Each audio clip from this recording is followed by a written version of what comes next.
Hello friends! So today we are going to be talking about ask-off dates in scheduling. That didn't work very well.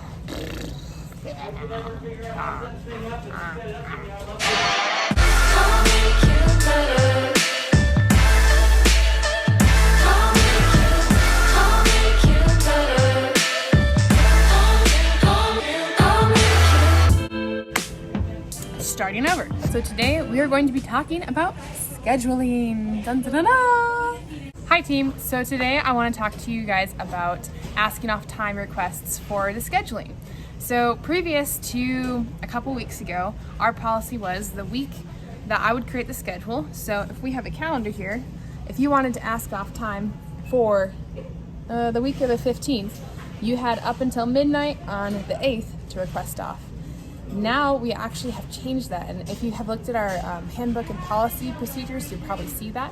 And so instead of asking off for the 8th for this week, now it has changed to the Wednesday that schedule gets published. So instead of being able to ask off on Sunday, instead you have to plan your life. Gentlemen,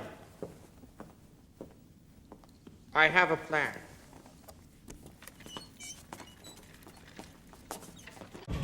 Up until midnight on the 4th in order for this week. So basically, let's say I have a doctor's appointment that I scheduled for the 18th at 9 a.m. And so I have up until the 4th to ask off for that. If it's submitted on the 5th, there may not be a guarantee that I can fulfill that request.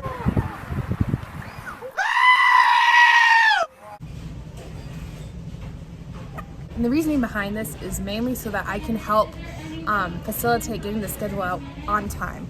And if you have noticed, sometimes the schedule has been getting out a little bit later on Thursdays or sometimes really late on Wednesday night. My goal is always to have it published by 5 o'clock on Wednesday. And the reason that doesn't happen sometimes is because there's a lot of late, very vital requests that our team puts in there, and I have to be able to fulfill them. Like one of my team members had a really important appointment with, a doctor, or they're out of town suddenly, and so I have to try and adjust for that in the schedule. And so sometimes what happens is that then if it's a late request, like say that they submitted on the 8th, they're like, oh yeah, I got it in time, woohoo, I'm gonna have the 18th off.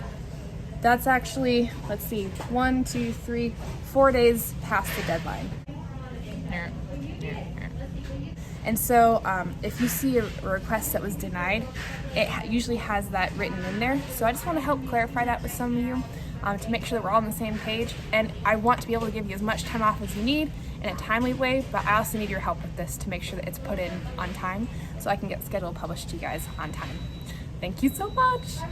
Hey guys, so as we are approaching cooler temperatures and moving closer to spring and getting away from those really harsh cold temperatures, a few things have changed on our policies on outerwear that we can wear outside as well as inside the restaurant.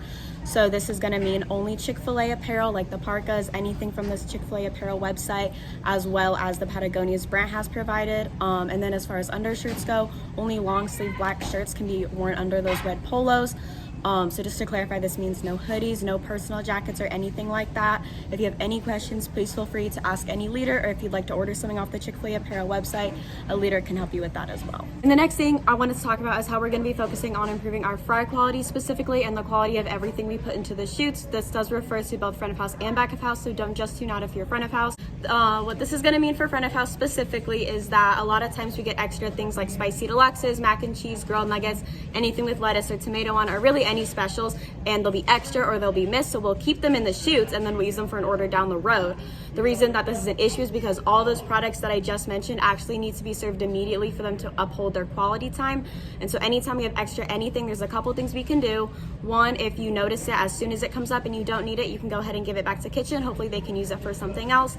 The second thing we can do is if you notice it's been in there for at least over maybe a minute or 2 minutes, is we need to go ahead and throw that away and count it as waste. For kitchen, what this also looks like is once you see fillets 1, for example, is timed out, making sure any regular CFAs in the shoot that were a part of that batch also get thrown out and counted as waste. And lastly, I have included a couple different resources that will hopefully refresh some of y'all's knowledge about like hold times, what food can be held in the shoots for how long, And also there is a video Chick-fil-A has provided for us. It's a supplemental training resource that will go over a lot of content you probably already know about waffle fries. But there are some stuff that I know for sure in our restaurant we may not have known or may not have been following correctly. So front of house and back of house, please pay attention to both of those resources. Once you finish the Chick-fil-A video, it's about 6 minutes long. Please find a leader, and there's a few questions they're just going to ask you to make sure that you understood the content in there. And that is all.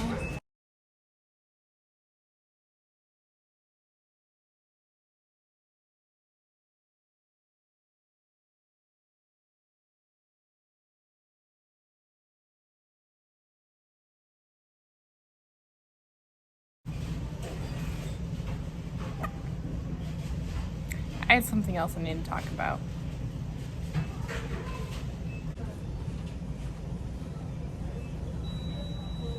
Also, guess what?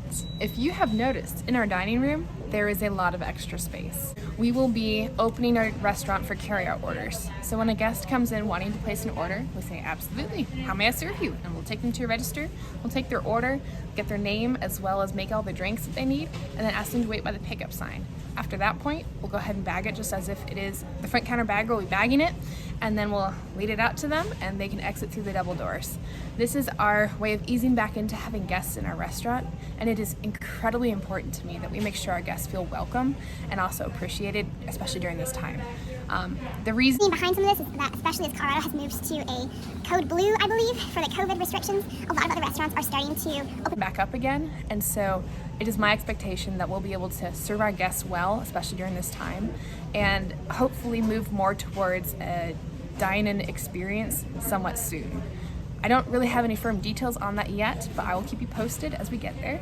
But the carryout option is definitely a way that I want us to start moving towards that. Yay! And we have people in the restaurant again. Yay! And we'll be turning the playground into a break room. Yay! Thank you so much, guys. Anyway,